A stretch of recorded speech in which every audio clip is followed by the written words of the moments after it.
all about making sure the odds are in his favor. When I play golf with him today, we walk off the first tee, I already feel like I'm at a significant disadvantage. I feel like I've got to make up some serious ground, and I've already only hit my first tee shot.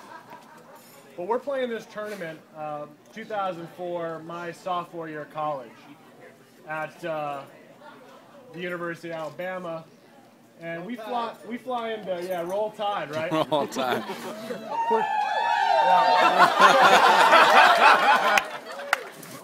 We'll have some interesting debates later as to who owns more national titles. But Shane flies in. We all fly into Pensacola tournament in Tuscaloosa, and the whole thing just gets completely screwed up. Our rental car gets changed from a full-on van to a minivan for a full team. We don't have any hotel reservations, so we end up staying in the Deutsch Estate, which basically means that it's kind of a small vacation place. A lot of the team members actually end up having to stay in the same bed together. I don't know if I should be revealing that, but we play a couple of Muni golf courses. Basically, the whole thing is completely disorganized, and then we drive up to Tuscaloosa. So on our way up there, it's pretty interesting in this kind of small minivan. We have the whole team packed in, and we'd be lucky for the team to get in without the luggage, without the golf equipment. But we have to pack it all in on the way from Pensacola up. So Shane, being the freshman at the time, he gets the short straw. He has to lay out horizontally across the entire team in the back seat with the windows down and his feet outside the window. So every time a truck or any car passes, he's actually curling up in kind of the fetal position. So if you want to know why That's how you Shane guys has such traveled, wonderful right? abs and obliques, is because that day was the only day he ever worked them out. But we get up there, and there's this gathering for the alumni group for the University of Notre Dame, the Tuscaloosa Club, and we go to Alabama's Football Hall of Fame.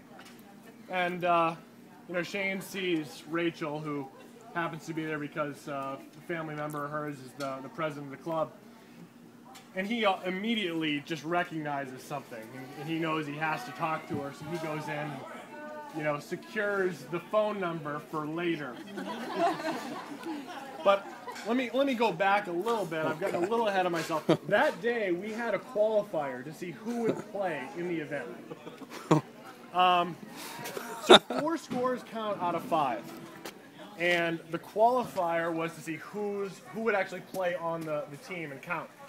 And Shane played the best out of all of us by far. I mean, one of the best rounds Shane's probably ever played, right? He's up there, and there are, if you don't know much about golf, basically there are these areas where you shouldn't hit it, that Shane was hitting it because he was taking these really aggressive plays.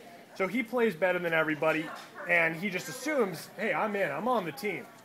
Well, we get in the van, and our coach, who's a bit eccentric, he says, Shane, I want to tell you, you're playing as an individual this week, which means you're not actually playing on the team. So Shane, is baffled by this. We're all sitting in the van. We played our practice round. Our coach proceeds to tear each one of us down individually because we decided we weren't going to practice after the practice round. Well, comes to Shane now after each one of us has been meekly humbled. We're sitting there after John has gone, you boys are undermining the system. We're never going to get anywhere on the way you guys are practicing. He comes to Shane, and Shane, he's not one to take a whole lot of flack. He goes, Shane, I'm going to tell you why I didn't pick you for the team this week. He goes, you had no game plan out there. You were hitting driver everywhere. You were just hitting it and hoping that it got in play, and you were going to play it from there. You were completely disorganized, Shane. Now, Shane speaks up and he goes, you want to talk about disorganization? This trip is the very epitome of disorganization. He goes, you're lucky Notre Dame's not paying my hospital bills and I don't have artificial limbs right now because of you. So he comes up to me after that. He goes, after he meets Rachel, he says, "Hey, I think I'm gonna make this trip worthwhile." So that night after he meets Rachel, he gives her a call, and they happen to meet up, and they go out on a date, and he proceeds to go out on a variety of dates with her that week, which didn't do much for his golf game.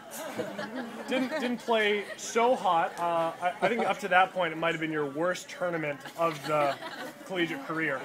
I was actually playing behind him, and I remember the group in front of us was up by the green on a variety of par fours. And I'd be ready to hit, and I'd be, getting in there, right? And all of a sudden, somebody in my group would go, hold up! And I'd get up, I'd back off. Shane would be coming out of the brush or the trees from somewhere. And he's hit it 3 holes over, and he's emerging from the brush because he just played his shot from there. But, you guys had to weather a lot of challenges, a lot of adversity from that point forward to be where you are today.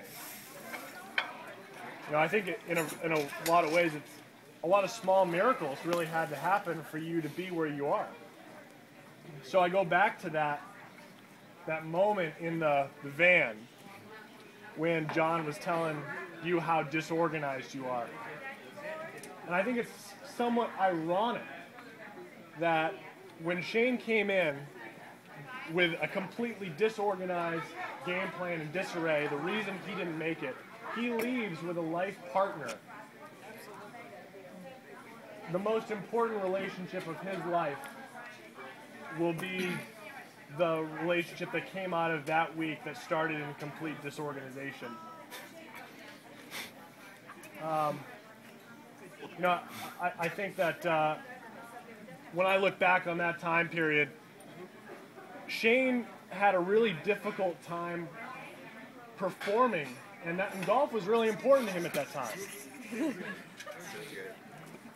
And I think he knew with Rachel that no matter how bad life got, no matter how difficult his priorities became, no matter how disorganized he was or how much in disarray his life was, that as long as he had Rachel,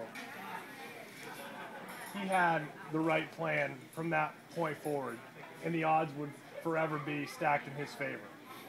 Amen. So I want to raise my glass to borrow a line from pop culture. May the odds be